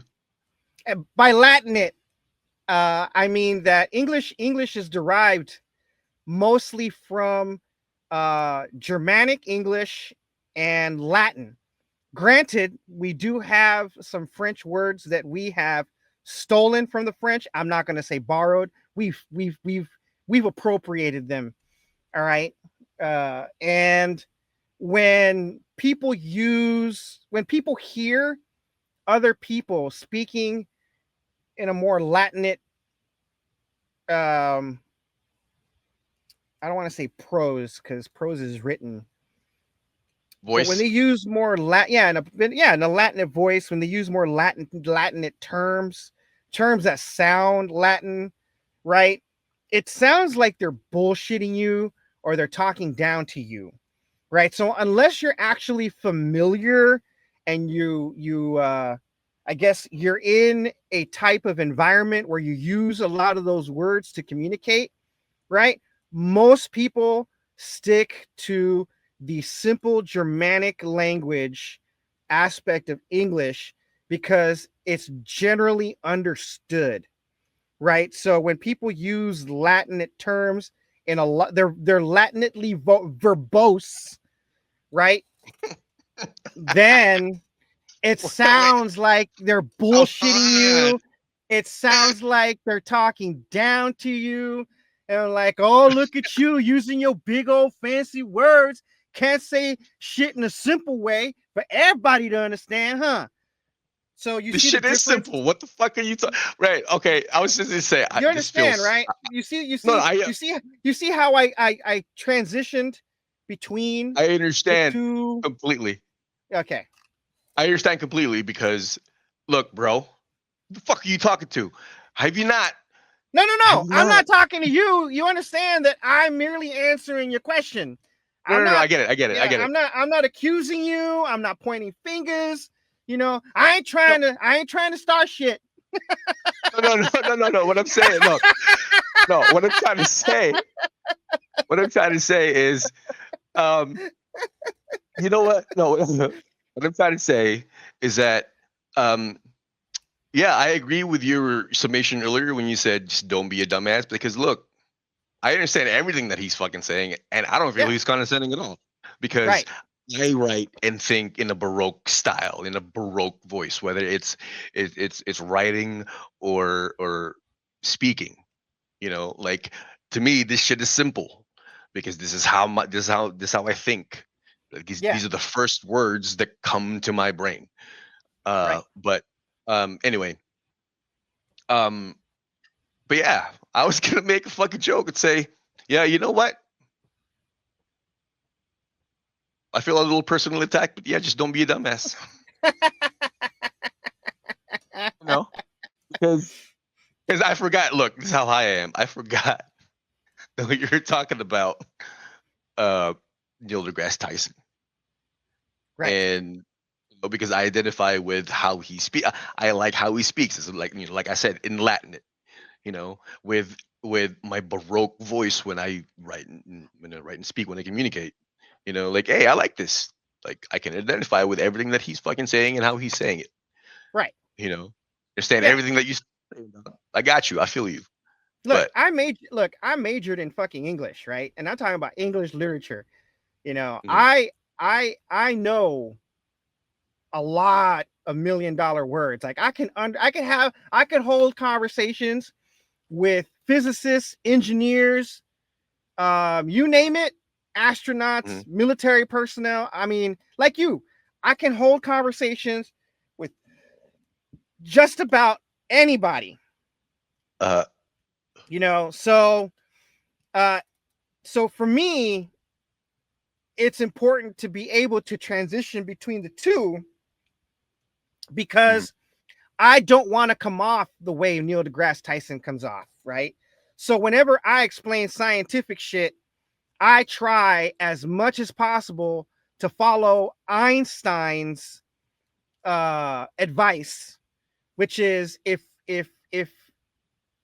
you don't know how to explain something complex in simple terms, then you don't understand the subject well enough to explain it.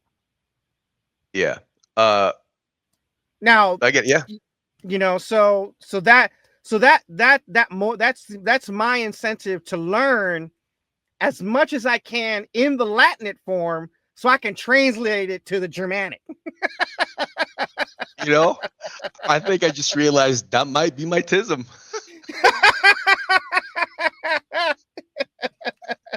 You know what feels right? The only reason why is I can't be fucking bothered. Oh man. You know what? This might be the most inaccessible fucking episode we've recorded so far. But you know, I don't know. give a I shit. mean, I feel like maybe we've actually taught people something. You know? I hope so. All right. Let's see. Just Where pretend to be is idiots. Yeah, just pretend to be an idiot. Yeah. Oh God. Well, Hey Jones has not updated the Deadpool at all. I mean, look, he might be.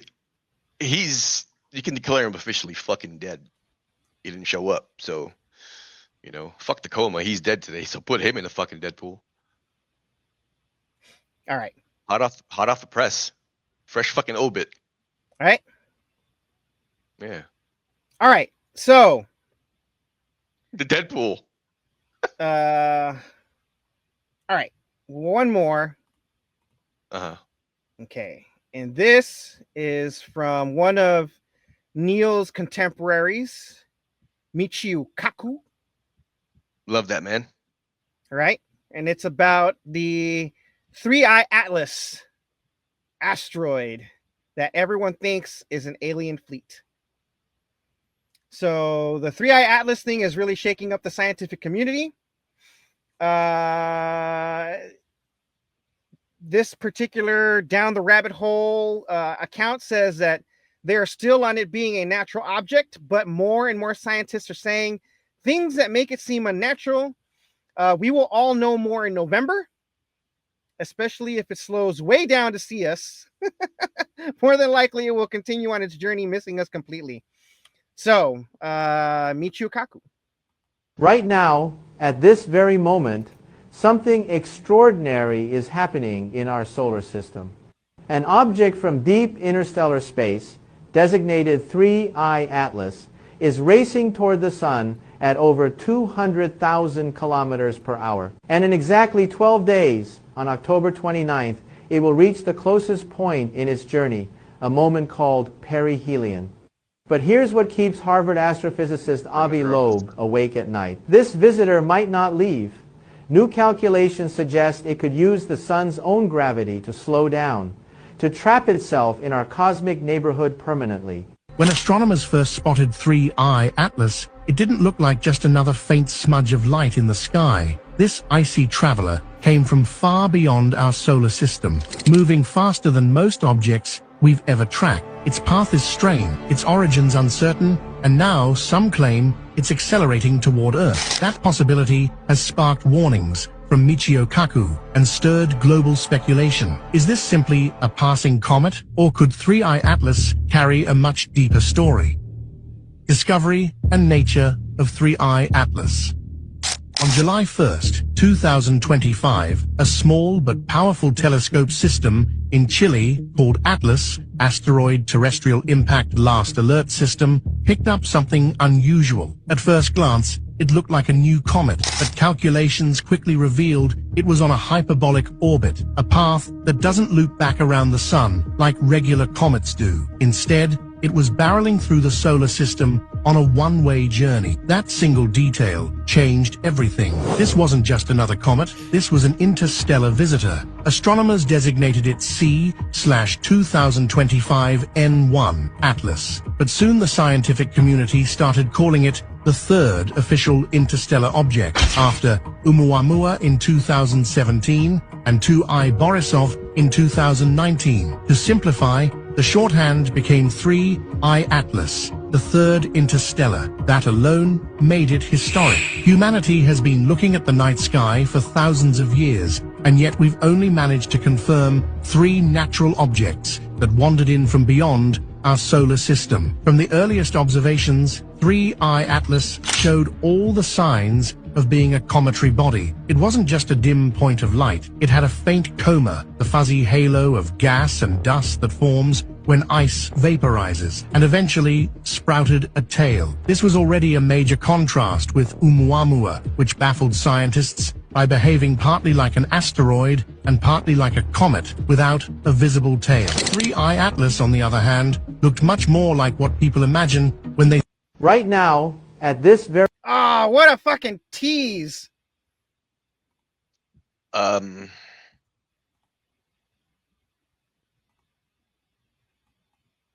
These motherfuckers are overthinking it. All y'all are overthinking it. This is not an alien fleet. This is not an alien fleet. All right. This is a harbinger of doom. This means we're gonna fucking die. And I'll tell you why. This is Sephiroth's ultimate attack. He called this is called Supernova, all right? It's look, what's gonna happen? It's gonna crash into the sun. Sun's gonna fucking explode and consume us all. We're toast. We're fucked. All right. Light them if you got them, people. Light them if you got them. I mean, look, I'm we're smoking cooked. another It's bowl over. right now. Yeah, we're fucked.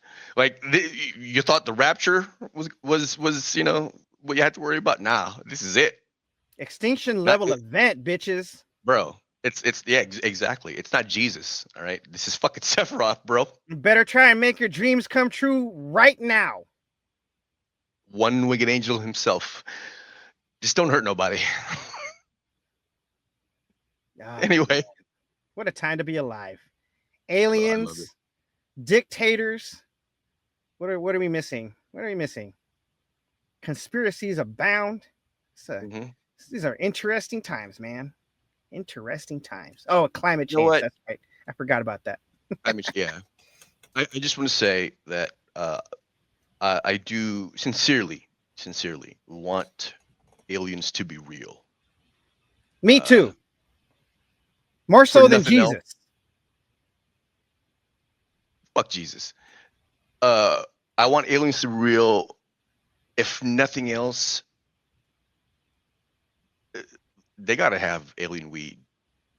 I want to try it. Oh yeah. You know what I mean? Like that'd be fucking dope. Space mushrooms. Yeah. Can you imagine? Like A book titled what To if Serve transmute Man. you? What? Why do I get the feeling these are little pebbles you're throwing? Because that's just how the tism works. So it's got nothing to do with Warbrood and nothing, all that shit. Oh, To Serve Man? Definitely not Warbrood.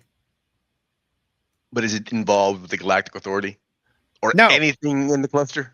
No. To Serve Man's a Twilight Zone episode. Oh, sorry, I misread the reference. I did Yeah. not understand the assignment. Yeah. Spoiler alert. That rarely happens. That rarely happens. Oh, wait. Hold on. Was this the one with Jason Scott Lee? I only remember the black it in and black white and white? version of Twilight Okay, Zone. Yeah. never mind. It's not. Okay. Okay. All right. Cool. All right. Well, that's all. Hey Jones didn't make it. He I guess he flatlined before he got to the show. So shout out to Hey Jones. R.I.P. He's our only Deadpool entry today. That's right, because he did not update the Deadpool because apparently he is indeed dead. I mean, he might have been in a coma. That's why the Deadpool wasn't updated. But either way, he's officially dead for today. That's right. R.I.P. R.I.P. R.I.P. Hey Jones. Come back now here. Huh? What? I said R.I.P. Hey Jones. Don't come back now here. Shout out to the man Jones. Rudy Reyes. Huh? I'm just kidding. Hey Jones, this is hard work. I know we went through an entire fucking. We didn't even get through the entire science folder, and all we did was mostly talk about mushrooms. Oh, like this is exhausting. I'm way too high for this conversation. I know. But At least when him and I argue, you get a moment of respite. Yeah, like don't you know that a pothead is lazy? But you know what though? No, like it's cool. Like today was cool. You know? Yeah. I got to flex the legs a little bit. Yeah. Got the shadow box. Yeah. There's nothing in today's show that could be construed as offensive that will get us flagged on YouTube. All 5 people that watch the first 3 minutes, the first 3 minutes of the episode, yeah, nothing in there that it'll get us flagged or terminated, get us a strike, get accused of Trump derangement syndrome or anything like that. I can add one right now. No, I'm good. Why ruin a good thing? Yeah, no, you're right. Yeah. So I can't say anything about Nancy Pelosi. Let's save it for next week. Okay. All right. Okay. All right. Shout out to the man, Rudy Reyes, David Goggins, our national treasure, Tom Cruise, our national treasure, Johnny Kim, the great General Mattis, and everybody who is currently actively serving. Godspeed. And shout out to one of our shipmates, Mike Doherty, who unfortunately passed away. He's really dead. And yeah. Wait, what? Hold on. I'm sorry. Like, no sacred cows. I'm sorry, Mike. I'm sorry, DDG83. Well, what the fuck do you mean he's really dead? Oh, yeah. Like, was he playing that? Like, what the fuck? No. I deactivated my Facebook account because I can't exactly trust any of those people to turn me into ice. But I caught wind of it. I saw it. And yeah, another shipmate gone and passed away, man. Yeah, I saw that too. We got to watch. That's right. So we live for those who can't. Yeah. So, all right. Until next time, homies. Peace. And konnichiwa, bitches. Then push that motherfucking button. Hey, fellow pirates, come and listen what I say. The captain is a tyrant and I no longer obey. I'm sick of taking orders from the madman in command. So let's drop him on an island and leave him in the sand, 'cause it's a mutiny.